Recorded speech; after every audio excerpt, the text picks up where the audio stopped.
So రాష్ట్రం మొత్తం దీపావళి వెలుగులతోటి నిండిపోతుంది కానీ బయట మొత్తం దీపావళి బాంబులు పేలుతున్నాయి కానీ బీఆర్ఎస్ పార్టీ నాయకుల గుండెల్లో కూడా కొన్ని బాంబులు పేలుతున్నాయి. అది మామూలు బాంబులు కాదు, గుబులు బాంబులు వెళ్తూ ఉన్నాయి. ఏమవుతుందో ఏం కథనో. ఇక్కడ కనుక ఓడిపోతే నిజంగానే చాలా మంది మొత్తుకుంటున్నట్టు ఇక తెలంగాణ విడిచిపెట్టిపోవాల్సి వస్తుందా, బీఆర్ఎస్ పార్టీ అస్తిత్వానికే దెబ్బ వస్తుందా, ఇక బీఆర్ఎస్ పార్టీ రేవంత్ రెడ్డి చెప్పినట్టుగా నిజంగానే అది గడిమలోకుండా అవుతుందా అని చెప్పేసి అయితే వాళ్ళు భయపడుతురు, బాధపడుతురు, కింద మీద పడుతురు. మొత్తానికి గెలవడం కోసం కనీసం గౌరవప్రదమైన ఓట్లన్నా వస్తే బీఆర్ఎస్ పార్టీ రేసులో ఉందని చెప్పుకోవడానికన్నా గట్టిగానే ప్రయత్నం చేస్తారు. అయితే వీళ్ళు చేయాల్సింది ఏంటంటే దెబ్బ కూడా జాగాలు తాగితే మంది ఇంకో జాగాలో పెడుతున్నట్టుంది బీఆర్ఎస్ పార్టీ పరిస్థితి. అసలే మేము సెంటిమెంట్ని నమ్ముకున్నామని జనాలకి మెసేజ్ ఇచ్చారు వాళ్ళే. వేరే ఆప్షన్ లేదు, మాకు వేరే చెప్పుకోవడానికి ఏం దిక్కు లేదు, మేము ఎక్స్పెరిమెంట్ ఏం చేసే పరిస్థితుల్లో లేము అని చెప్పేసి మాగంటి గోపినాథ్ గారి భార్యకే టికెట్ ఇవ్వడం ద్వారా ఇక మేము రిస్క్ తీసుకోదలుచుకోలే, సెంటిమెంట్ నమ్మి ఓట్లే ఇయ్యరు అన్నట్టుగా వాళ్ళే మెసేజ్ పాస్ చేశారు. రెండోది, ఇక్కడ దీపావళి సందర్భంగా సున్నం చెరువు హైడ్రా కూల్చివేతల బాధితులతో దీపావళి పండుగ జరుపుకున్న బీఆర్ఎస్ వర్కింగ్ ప్రెసిడెంట్ కేటీఆర్. ఇక్కడ కేటీఆర్ హైదరాబాద్ దగ్గరికి పోతాడు. హరీష్ రావు ఇగో కేసీఆర్ పాలన అన్ని నిర్మాణాలు, రేవంత్ పాలన అన్ని కూల్చివేతలు అని చెప్పేసి ఆడ కూల్చివేతల దగ్గర పోయి హరీష్ రావు అంటాడు. అసలు మీరు కూల్చేసినటువంటి కూల్చివేతల ముందు, మీరు తయారు చేసినటువంటి బాధితుల ముందు హైడ్రా బాధితులు సరిపోరు. ఇంకా హరీష్ రావు, కేటీ రామారావు ఇక్కడ ఒక్కసారి మల్లన్న సాగరు, రంగనాయక సాగరు, అన్నపూర్ణమ్మ రిజర్వాయరు, కొండపోచమ్మ రిజర్వాయర్ల దగ్గర రారు. ఒక్కసారి వాళ్ళతో ఎన్నడన్నా ఏ పండుగనన్నా జరుపుకున్నారా? మీరు జరుపుకోవాలి. ఎందుకంటే పండుగల టైంలో ఎప్పుడు ఎన్నికలు రాలే కాబట్టి. వాళ్ళ దగ్గర కనీసం ఓట్లు అడిగే ముఖం ఉందా? మీకు ఎవరికైనా ఓట్లు అడిగిరా? పోరు. మొన్న ఉమ్మడి మెదక్ ఉన్నప్పుడైతే మెదక్ ఎంపీ స్థానంలో నిలబడ్డప్పుడన్నా హరీష్ రావు ఈ ఆర్ఎన్ఆర్ కాలేజీలకు పోయి ఓట్లు అడిగిండా? గజ్వేల్ పట్టణంలో ఇట్లా మెయిన్ రోడ్లో రోడ్ షో చేసిన చెప్తే వాళ్ళ దగ్గరికి పోయి ఓటు అడిగే పరిస్థితి లేదు. ఇక్కడ క్లియర్గా వీళ్ళు వేలాది కుటుంబాలని రోడ్డు పాలు చేసి ఇంకా అన్నమో రామచంద్ర అనుకుంటా అక్కడ ముంపు గ్రామాల ప్రజలు ఏడుస్తూ ఉన్నారు. వాళ్ళు అక్కడ చీకట్లో మగ్గిపోతూ ఉన్నారు. నీ తెలంగాణ భాషలో చెప్పాలంటే గదేదో జీవాకిట్లనే ఉన్నటువంటి నీ ఊర్లను చూసుకోవు కానీ నువ్వు దాన్ని ఏమంటారు, దత్త తీసుకున్న గ్రామాలు ఎటో వీకినాయి. మీ మామ దత్త తీసుకున్న గ్రామాలు ఎటుకో పోయినాయి. మీ మామ నియోజకవర్గం ఉన్నటువంటి ముంపు గ్రామాలు ఆర్ఎన్ఆర్ కాలనీస్ ఏటో పోయినాయి. అవి లెక్కలేదు. ఇదివరకు ఏ పండుగ కూడా వాళ్ళతో జరుపుకోవు. కానీ ఇక్కడ ఎన్నికలు ఉన్నాయి కాబట్టి జూబ్లీ హిల్స్కి పోయి ఆడ హైదరాబాద్తోటి ఇగో పండుగలు జరుపుకుంటారట వీళ్ళు బాబమ్మర్లంతా పోయి. ఇగో జూబ్లీ హిల్స్ హైదరాబాద్లతోటి వీళ్ళంతా ఇది చేస్తారు. వాస్తవానికి జూబ్లీ హిల్స్ ప్రాంతంలో ఎక్కువ హైడ్రా కూల్చివేతలు అనేది జరగలేదు. అసలు జరిగినా కూడా మంచిదే. మా నియోజకవర్గం రారి హైడ్రా కూల్చివేతలు చేయరి, మూసీ నది ప్రక్షాళన చేయరు అని అడిగినటువంటి బీఆర్ఎస్ పార్టీ ఎమ్మెల్యే కథ చూపెడు చూడు. ఇగో వాళ్ళ బీఆర్ఎస్ పార్టీ ఎమ్మెల్యేనే. ఇగో చూడరు ఒకసారి. మూసీ నది ప్రవేశం వర్షాకాలం వస్తే మా ప్రజలందరూ భయంతో బిక్కుబిక్కుమనుకొని నిద్రపోతారు. నిన్న ఉధృతమైన వర్షం వచ్చిన కారణంగా 4-5 బస్తీలు మూసీ నది ప్రవాహంలో మునిగిపోయి వాళ్ళందరూ నిరాశలై అధికారులందరూ సహాయపడి మేమందరం కూడా వాళ్ళకు సపోర్ట్ చేసి నిరాశగా ఎటువంటి క్యాజువాలిటీ జరగకుండా వాళ్ళను community halls, function halls shift చేసి దీనికి నేను కోరుతున్నాను ఏంటంటే మలక్పేట్ సైడు మూసీ నదికి ఎప్పుడో రిటైనింగ్ వాల్ కట్టారు. మా సహాయపడి మేమందరం కూడా వాళ్ళకు సపోర్ట్ చేసి ఆ ప్లేస్ లో మీకేదైతే స్వప్నం ఉందో ఆ సిపిఎల్ ల్యాండ్ ఉండే నియోజకవర్గం చాలా బలైన బీదరికంలో మొదటి 5 కిలోమీటర్లు మా నియోజకవర్గానికి మూసీ నది ప్రవేశం. సో అంబర్పేట ఎమ్మెల్యేనే అంబర్పేట వైపు కూడా వాళ్ళ నియోజకవర్గంలో 5 కిలోమీటర్ల మూసీ నది ప్రవహిస్తుంది.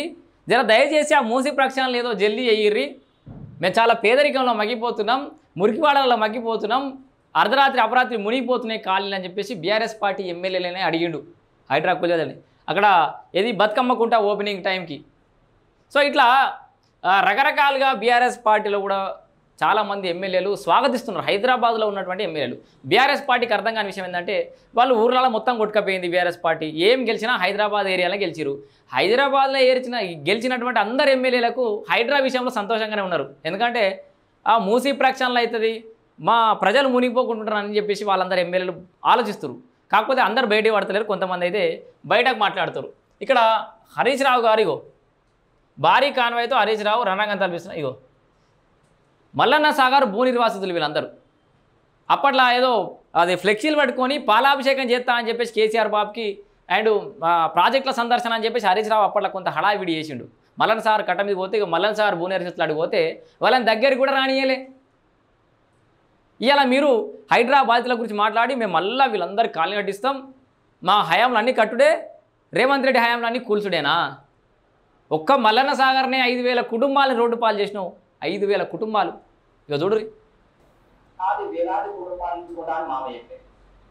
సో ఎప్పుడు ఇవాళ పెద్ద ప్రాజెక్టు ఇలా మామూలు పోయి హైదరాబాద్ హరీష్ రావు హామీలు ఇచ్చేగా మమ్మల్ని హామీ ఇచ్చింది కాబట్టి మేము ఇక్కడికి వచ్చాము. వెళ్దామని మమ్మల్ని కలవనిస్తలేదు, క్రమం కాలేదు. అధికారంలో ఉన్నాక కూడా మాకు రావట్లేదు. కాంగ్రెస్ అధికారంలో ఉన్నాక కూడా మా కాంగ్రెస్ ఏమైనా సాయం చేస్తే మనకు కాంగ్రెస్ నుంచి కూడా మనకి ఎలాంటి సాయం లేదు. కష్టపడైనా ఎప్పటికీ ఉన్నాం, మేము ఎక్కడానికి ఉన్నాం, ఎప్పటికి కూడా సాయం వచ్చినామని కలవలేదు. మాకు దండం పెట్టుకున్నాం సార్, మాకు ఏమైనా చేసి న్యాయం చేయాలి, మళ్ళీ న్యాయం చేయాలి.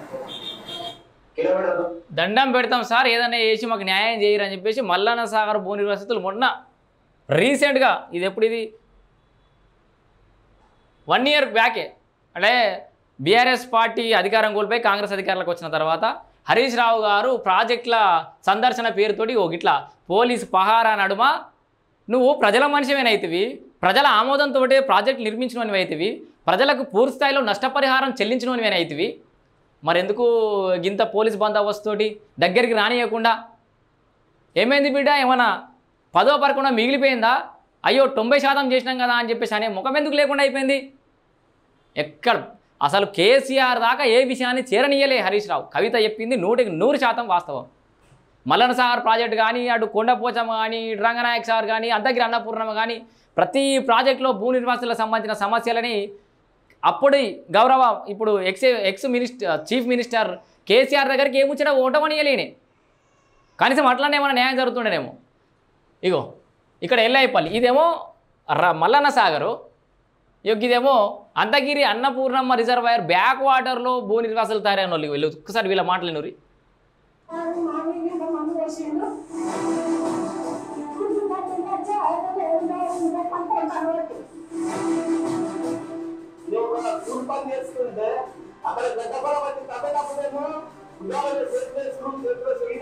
భుజాల మీద చేతులు వేసుడు,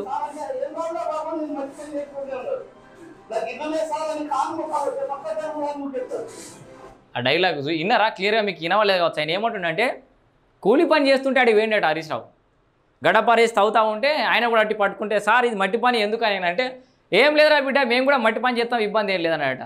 వెనక చిక్కి ఇల్లు పోతుంది సార్ అని కాళ్ళ వేళ పడి మాకు ఇల్లు ఇరు సార్ అంటే దగ్గర కూడా నూకేసినట.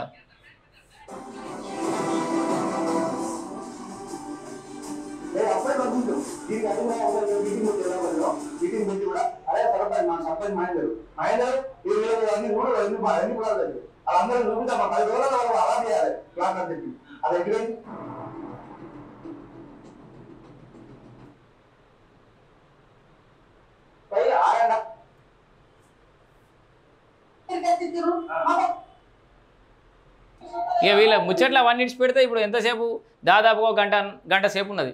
అట్లా ఇటు అన్నపూర్ణమ్మ రిజర్వాయర్ బ్యాక్ వాటర్ వాళ్ళు, ఇటు మల్లన్న సాగర్ బ్యాక్ వాటర్ వాళ్ళు, ఇట్లా ఎప్పుడు అవుతుంది ఇంకా చాలా ప్రాజెక్టులలో మీ వల్ల నిర్లక్ష్యానికి గురై ఇంకా బతుకు ఏదో దేవుడా అంటూ ఎలదీస్తున్నటువంటి కుటుంబాలు అనేకం ఉన్నాయి, వేలాది కుటుంబాలు ఉన్నాయి.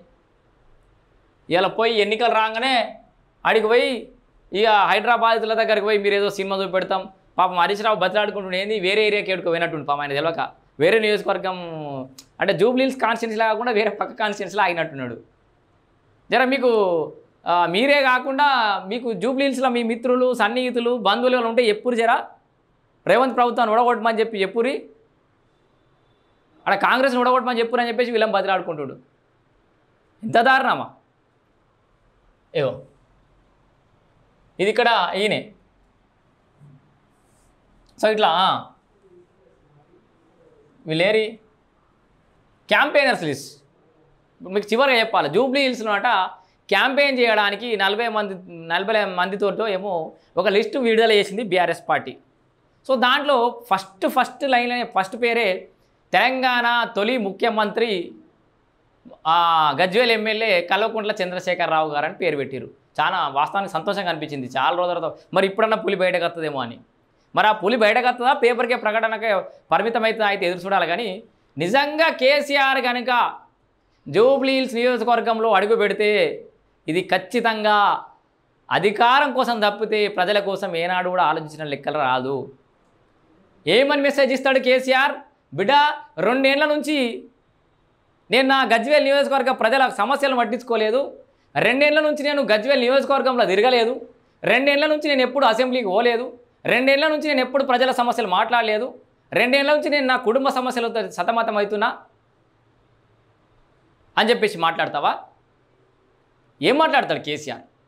అంటే నేను కేవలం ఎన్నికల కోసమే బయటకు వస్తా, నా అధికారం కోసం మాత్రమే బయటకు వస్తా, జూబ్లీ హిల్స్లో నన్ను గెలిపించాలి కాబట్టి బయటకు వస్తా అని చెప్పేసి మెసేజ్